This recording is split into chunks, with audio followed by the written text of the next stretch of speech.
Hello, hello, hello. We are going to talk about Resident Evil Requiem, or as everyone calls it now, Resident Evil 9. If you are a Resident Evil fan, you should just basically know what you're going into. I knew what I was going into.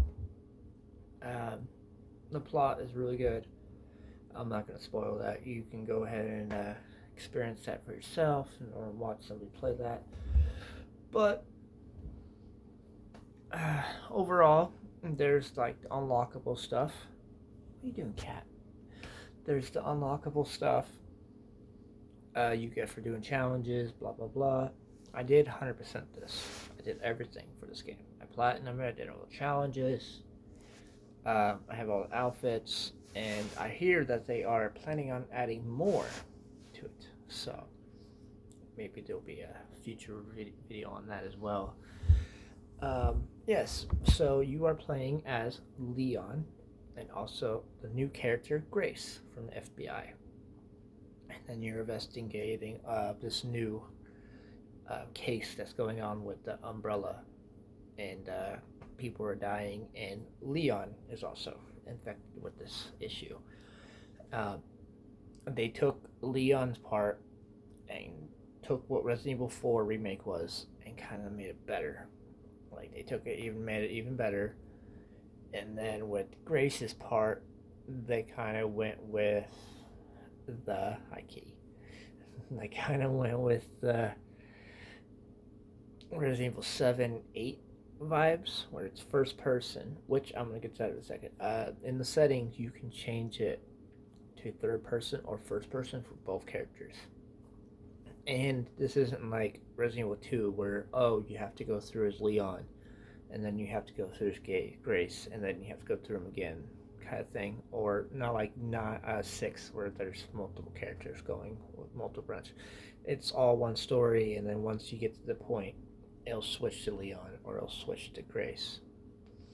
Um, anyway, with Grace's point, there's the traditional saving. Well, there's a difficulty for classic, and the traditional saving is with the ink ribbons. Even when you do that difficulty, Leon doesn't go by that rule. Like only Grace does.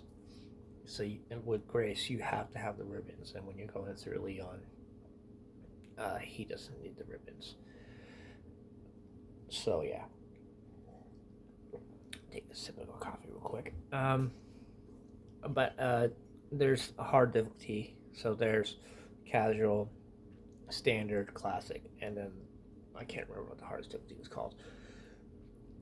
There's those difficulties to 100% the game and do all challenges. You need to do it on the hardest difficulty. Uh, and now I'm gonna get back to what I was saying. There's like a thing called bonus content, which a lot of the games do. Not all of them do, but most of them do. Where you go in there and there's like a shop, and for doing the challenges, you earn CP, which is challenge points, and you can use the challenge points to buy like weapons, outfits, concept art, all kinds of stuff. Most people recommend to do when you first go through is to get the infinite ammo, get the rocket launcher, get the infinite rocket launcher, get the infinite knife, so your knife doesn't break, blah blah blah, and then you can go and get the other guns that there's there because there's other guns. Cause so you'll go through the game and there's that selective guns that you can go through with, like because I've gone through like 4 times. There's that selective game guns that you can only get through the campaign and pick up while you're exploring the like map and blah blah blah. But then when you do the shop thing and you buy the weapons from there, they'll always be in your inventory, or not your inventory, but your box. So like Grace, she has her normal storage box, but when you play as Leon, he has like a shop that you have to deal with. So like you click on a computer and you have to buy the weapons with the points because you kill zombies, and then you get points to buy stuff with Leon, where Grace doesn't have that. Grace just has a storage box that you can store everything for later. It's weird how they did it, but I love it. Like the fact that they mixed Resident Evil regular Resident Evil and then newer Resident Evil together and made it just. Um, I I fucking loved it. That's why I was like, I'm gonna replay it over and over again because it's awesome. I do say, I really wish they would have split the characters, because then you could have just gone through the whole campaign as Leon and just gone through the whole campaign as Grace and had two separate campaigns. I think that would have been better in my opinion, but I see why they did it also, because they just wanted people to experience it as it is without having the confusion of like, oh, what was going on with Leon, and then have to go play Leon's campaign. You already get that when you're just switching back and forwards. Yeah, this game, unlike some of them, so 8 brought back mercenary mode, and they didn't do that in this one. I feel it wasn't loved as much. It's always a mixed bag when they bring mercenary modes. There's the fan base that fucking loves it, and like I loved the mercenary modes, and I was kind of disappointed. I was like, oh, no mercenary mode this time. When they kept me playing, it kind of makes me want to go play 8 again. I'm probably going to download 8 and go back and play mercenary mode again. But I think that's overall. I loved it. With 8, 8 was a mixed bag for me. The story wise, I felt was a little mix. 9, I fucking love 9. I keep saying this. So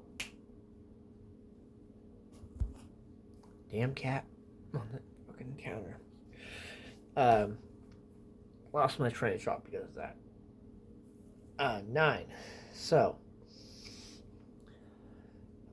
the overall plot I felt was fucking awesome. So without spoiling things, I'm just gonna say it kind of wraps up things with Leon is kind of Raccoon City and Umbrella and all that stuff, because if that stuff's kind of been out there in the open, blah blah blah. So now that's fully wrapped up. We don't have to ever worry about Umbrella or Raccoon City, as far as I know. We might have to go back to Raccoon City. They do that all the time, but